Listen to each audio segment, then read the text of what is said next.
Kita pagi hari ini bertemu dengan jajaran KPK di bidang pencegahan, terutama kita mendapat arahan dari Pak Ujang Bahtiar.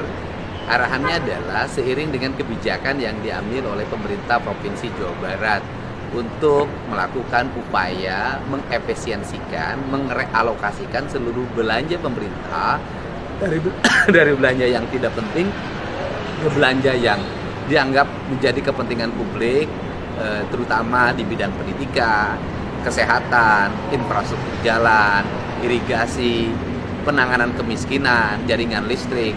Itu menjadi prioritas utama kami, dan kami mendapat arahan seluruh kebijakan itu nanti harus terkawal menjadi output dan benefit kepentingan masyarakat.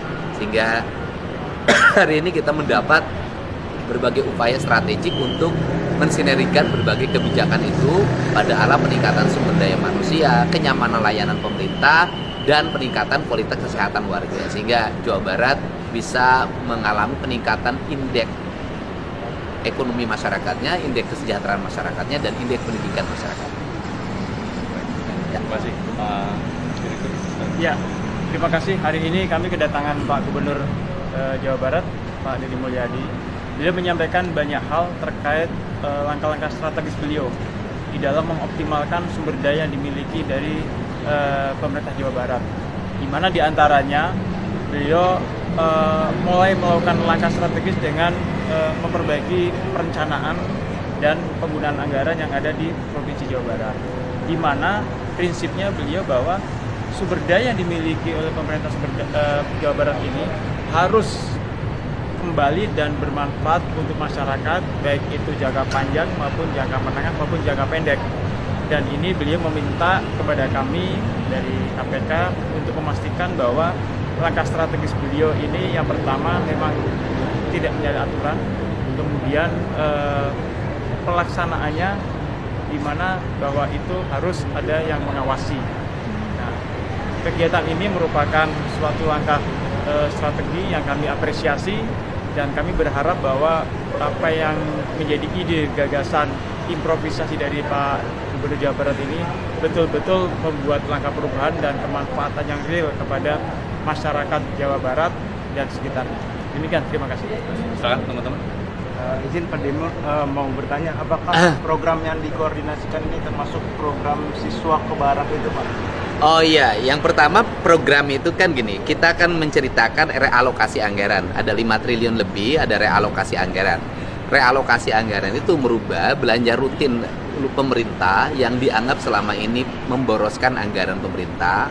Kemudian alokasi belanja publik tapi tidak memiliki kepentingan publik. Misalnya di dunia pendidikan, ada belanja 700 miliar lebih untuk TIK. Sedangkan yang dibutuhkan oleh dunia pendidikan adalah ruang kelas baru, sehingga anggaran itu digeserkan menjadi ruang kelas baru. Kemudian ada belanja rutin perjalanan dinas pemerintah. Yang dibutuhkan oleh pemerintah hari ini adalah jalan raya, bukan perjalanan dinas, sehingga ada realokasi dari 700 miliar menjadi 2,4 triliun. Nah, kemudian ada sosialisasi yang biasa dibelanjakan oleh pemerintah. Yang dibutuhkan oleh masyarakat hari ini adalah banyaknya hampir 240 ribu rakyat Jawa Barat tidak punya listrik. Maka ada realokasi hampir 250 miliar dari angka 9 miliar untuk belanja penerangan listrik warga. Nah, seluruh rangkaian itu di dalamnya itu kan ada program pendidikan berkarakter yang di dalamnya merubah anak-anak dari punya sikap agresif tawuran, minum-minuman keras, kemudian korban game online, mengikuti pendidikan kedisiplinan, dan insya Allah berdasarkan rekomendasi dari psikolog dimungkinkan mereka besok sudah bisa meninggalkan barak untuk angkatan pertama. Nah, itu di dalamnya ada, dan insya Allah anggarannya produktif. KPAI mengkritik banyak temuannya gitu. Gini. Saya kan sudah sampaikan bahwa KPAI harusnya arahnya hari ini bukan mengoreksi kekurangan dari sebuah kegiatan yang dilakukan yang itu penanganan darurat dari sebuah problem. Yang harus dilakukan KPAI adalah mengambil langkah untuk menyelesaikan berbagai problem yang dialami oleh anak-anak remaja kita. Apakah itu karena problem di rumahnya, problem di sekolahnya yang akhirnya mengarah pada tindak kriminal. Kan ada jumlah ribuan tuh anak bermasalah di Jawa Barat. Nah, dari jumlah ribuan itu saya harapkan KPAI ngambil untuk dididik. agar masalahnya selesai. Kalau KPAI sibuk terus ngurusin persoalan tempat tidur dan sejenisnya, tidak akan bisa menyelesaikan problem. Dan KPAI bisa lihat dong, kemarin kan 39 anak udah selesai itu.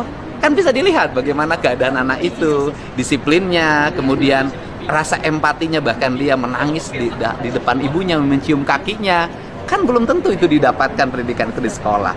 Besok ada 273 yang akan lulus dari Dodik Lembang. Setelah itu nanti ada angkatan baru lagi. Nanti mungkin kalau dari 1000 atau 1500 atau 2000 yang nanti, atau 5000 kalau terkoneksi dengan kabupaten kota, mungkin 15.000 sampai 20.000 yang dikelola oleh kita. KPAI mengambil berapa gitu.